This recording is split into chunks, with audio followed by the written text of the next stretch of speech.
जब हमारी पंजाब की सीमाएं सील थी, हमारी राजस्थान की सीमाएं सील थी, हमारी यूपी की सीमाएं सील थी, हमारी दिल्ली की सीमाएं सील थी, कोई आदमी एक दूसरे प्रदेश में आ जा नहीं सकता था, सारे कुछ बंद था। गांव में लोग अपने अपने घरों में बैठे थे, शहर में अपने अपने घरों में बैठे थे। उस वक्त के अंदर सरकारी गोदामों में जो शराब रखी हुई थी, जिन पे सील लगी हुई थी, उन गोदामों के पीछे से खिड़कियां निकाल करके उस शराब को निकाल करके इन्होंने गांव गांव में पहुंचाने का काम किया। थारे गगाना गांव में भी आई होगी दारू उस वक्त, आई थी कि नहीं आई थी? 100 रुपए वाली बोतल 400 रुपए में बिकी। और कई गांव में तो मुझे ये भी कहा लोगों ने, हमारे गांव में 500 की भी बिकी है,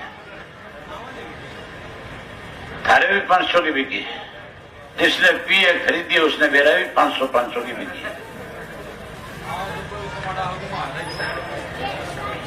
जब उस शराब माफिया की जानकारी लोगों को अखबार के, टेलीविजन के माध्यम से मिली, तब सरकार उससे कैसे बचे इसके लिए एक 3 मेंबर की कमेटी बना करके काम जांच करेंगे। जांच कर दी उस 3 मेंबर की कमेटी ने। जांच की रिपोर्ट जो है मुख्यमंत्री को सौंप दी, हमारे होम मिनिस्टर को सौंप दी। जो शराब के महकमे का मंत्री है उसने तो क्लीन चिट दे दी, उसने तो कह दिया कोई गड़बड़ नहीं हुई। और जो होम मिनिस्टर है वो कहता है मैं इंक्वायरी कराऊंगा। अगर मुख्यमंत्री किसी बात की कोई कमेटी बैठाता है तो केवल मुख्यमंत्री को अधिकार है इस बात का कि वो किसको क्लीन चिट दे, किसको मुजरिम बनाए, ना कि किसी मंत्री को है। आज ऐसी सरकार है जिसमें मुख्यमंत्री की कोई मंत्री बात सुनने को तैयार नहीं। जहां शराब का घोटाला किया वहीं साथियों इन्होंने तो तबादलों में भी पैसे लिए, तबादलों के नाम पे पैसे लिए। स्कूल के, प्राइवेट स्कूल वालों से लाख 2 लाख रुपया कोविड के नाम का ले लिया। 30,000 रजिस्ट्री करी इन्होंने उस दौरान, और उस 30,000 रजिस्ट्री के अंदर एक रजिस्ट्री में लाख रुपया भी अगर इनके पास गया है तो मान के चलो हजारों करोड़ का घोटाला किया। अब विधानसभा का सेशन आ गया था। जब सेशन आया विधानसभा का, ये सुनने वाली बात है आपके, उस विधानसभा के सेशन के अंदर पहले अखबारों में, टेलीविजन में रोजाना खबर आती थी कि सेशन 3 दिन चलेगा। 26, 27, 28 3 दिन तारीख तय करी कि तीनों दिन सेशन रहेगा। हमने अपनी तरफ से स्पीकर को लिख करके दिया, हमने अपनी तरफ से कॉलिंग अटेंशन भेजी। मैंने अपनी कॉलिंग अटेंशन जो सबसे पहले भेजी, उसके अंदर जो 3 अध्यादेश सरकार की तरफ से आ रहे हैं, जो केंद्र की सरकार किसान की फसल को आने वाले समय में मंडी में बेचने की बजाय सस्ते में बेचने पे मजबूर करने का अध्यादेश जो लेकर के आ रही है, उसके विरोध में मैंने सबसे पहले अपना कॉलिंग अटेंशन मोशन दिया। उसके इलावा 9 जो घोटाले किए इन्होंने उनके ऊपर दिया। मेरे 2 कॉलिंग अटेंशन मोशन मंजूर कर लिए गए। कॉलिंग अटेंशन मोशन मंजूर होने का मतलब उन पर चर्चा होनी चाहिए, सरकार को उसके ऊपर जवाब देना चाहिए। फिर मैं उसके ऊपर सरकार से और सवाल पूछ सकता था। अगर उनकी बात से सेटिस्फाई नहीं होता तो फिर उनको जवाब देना पड़ता है। साथियों, वो 3 दिन का सेशन की चर्चा रोज रखते थे, लेकिन 3 घंटे में सेशन खत्म करने का काम किया। हरियाणा की हिस्ट्री में पहली दफा हुआ है कि कोई सेशन 3 घंटे के अंदर बुला करके उस सेशन को निपटा दिया जाए। जब वो सेशन बुलाया गया तो उससे पहले एक मीटिंग होती है। उस मीटिंग के अंदर सत्ता पक्ष के लोग भी होते हैं, उस मीटिंग में विपक्ष के लोग भी होते हैं, जिसको बिजनेस एडवाइजरी कमेटी की मीटिंग कहते हैं। विपक्ष की तरफ से सिर्फ उस मीटिंग में भूपेंद्र सिंह हुड्डा को बुलाया गया।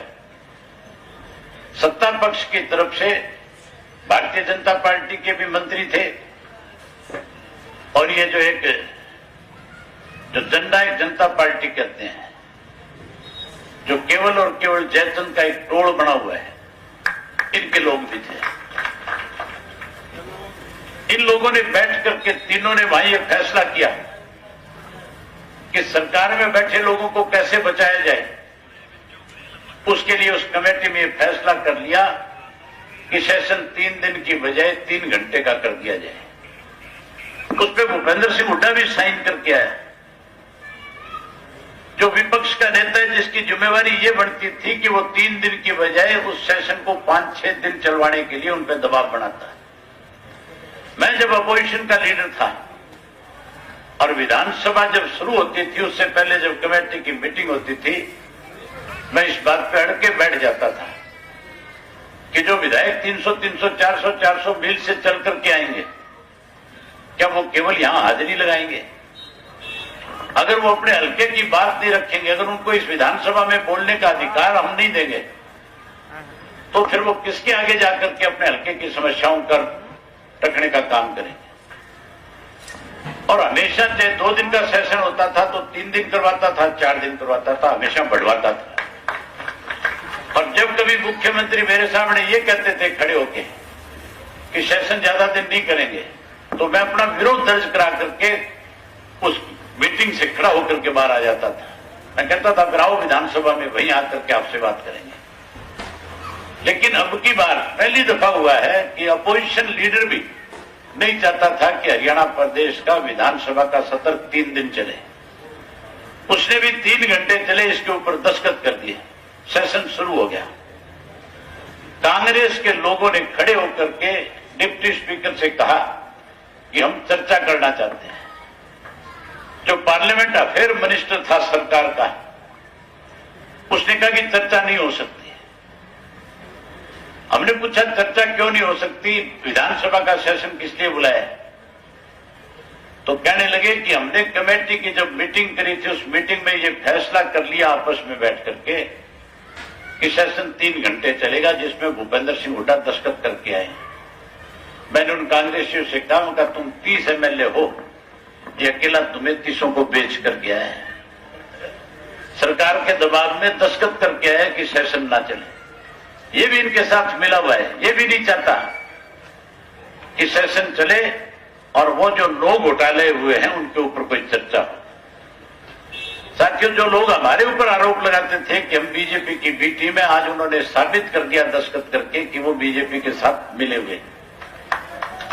अगर आप चाहते हो कि ऐसे लोगों से छुटकारा मिले, अगर आप चाहते हो कि सरकार जाए,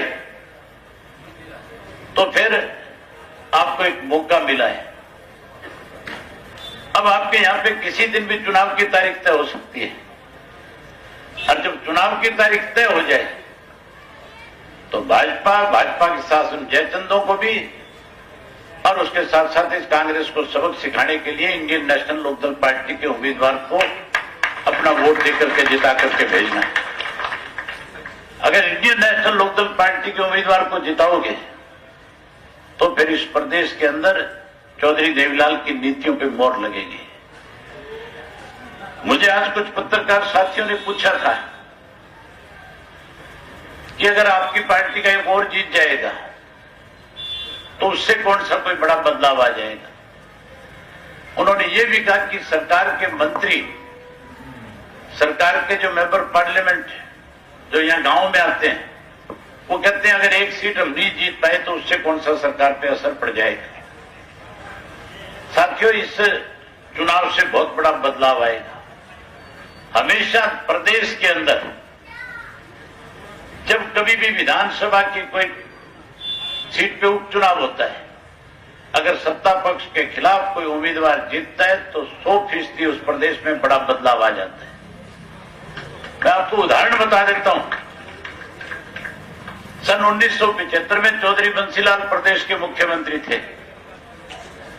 रोडी का बाई इलेक्शन आया था, उपचुनाव आया था, और उस उपचुनाव में चौधरी देवीलाल ने निर्दलीय के रूप में फार्म भरा था।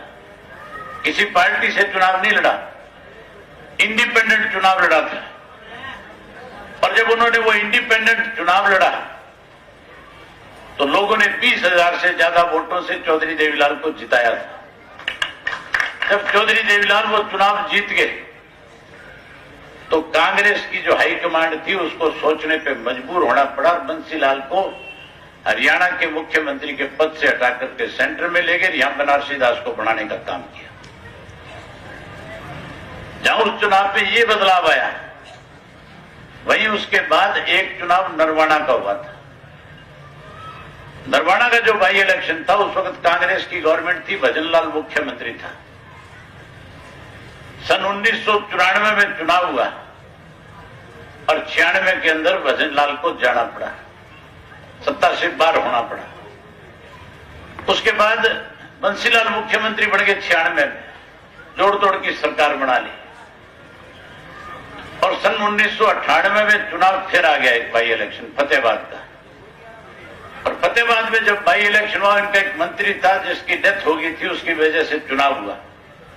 हमने संपत सिंह को चुनाव लड़ाया था और संपत सिंह उस वक्त 16-17 हजार वोट से फतेहाबाद से जीते थे। बंसीलाल की गवर्नमेंट 6 महीने बाद चली गई थी, नहीं चली गई थी, जोड़ तोड़ की सरकार थी। आज कौन सी एक पार्टी का बहुमत है? आज भी तो जोड़ तोड़ की है। तुम एक को जिता के भेजो, मैं ये जो जयचंद वाले है ना, 3-1 ले छोड़ दूंगा, चौथा साथ खड़ा लग गया। आपने देखा है रोजाना इनके एमएलए बगावत कर रहे हैं कि नहीं कर रहे? इनकी तो ओथ नहीं, उससे पहले दादा गौतम बगावत कर गया। जिसको ये दादा कहते थे, चुनाला साहब को दादा कहते शर्म आती थी, और गौतम को दादा कहते थे। उस दादा ने इनको आईना दिखा दिया, दिखाया कि नहीं दिखाया ना? उसके बाद टोहाना का इनका जो एमएलए, उसने भी पहले तो दबी जबान में बोलता था। उसका जो कल परसों का वीडियो वायरल हुआ, उसमें तो उसने साफ कह दिया, बोले इनके पास भी कोई घनी सी दुकान में सामान नहीं है, खाम हमारे साथ ठगी मारते फिरे। 2 तो खुल गया आगे, तुम यहां से जिता करके भेजो, 5 वोट ला दूंगा, 2 छोड़ दूंगा ना बेटा।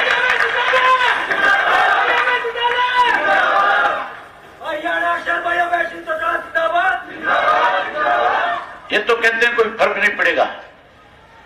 मैं आपसे वायदा करके जाता हूं, 1 साल में इनको सत्ता से बाहर करने का काम करेंगे।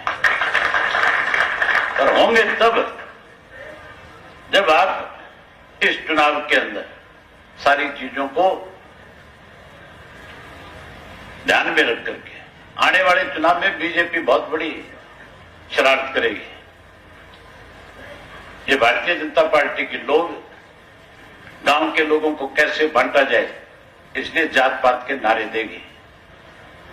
ये यहां तक भी आ सकते हैं कि हमने मलिक को टिकट दे दिया, कोई कहेगा हमने नरवाड़ को दे दिया, कोई कहेगा हमने दैया को दे दिया, कोई कहेगा हमने पंडित जी को दे दिया, कोई कहेगा हमने सैनी को दे दिया। ये हमें खेती करने वालों को बांटने के लिए इस किस्म के नारे भी देंगे। आज जब किसी के धान के पैसे काटे जाते हैं, तब मलिक के नारे कटे, दैये के नारे कटे या कोई सैनी के नारे कटे, सबके एक जैसे कटते हैं कि नहीं कटते? तब तो सबकी नाद काटे, तब तो सबकी गर्दन के ऊपर पैर रखते हैं, तब तो सबकी जेब पे डाका डालते हैं। लेकिन जब वोट की बात आती है, तब हमें बांटने के लिए इस किस्म के नारे देते हैं। ऐसे लोगों से सावधान रहना।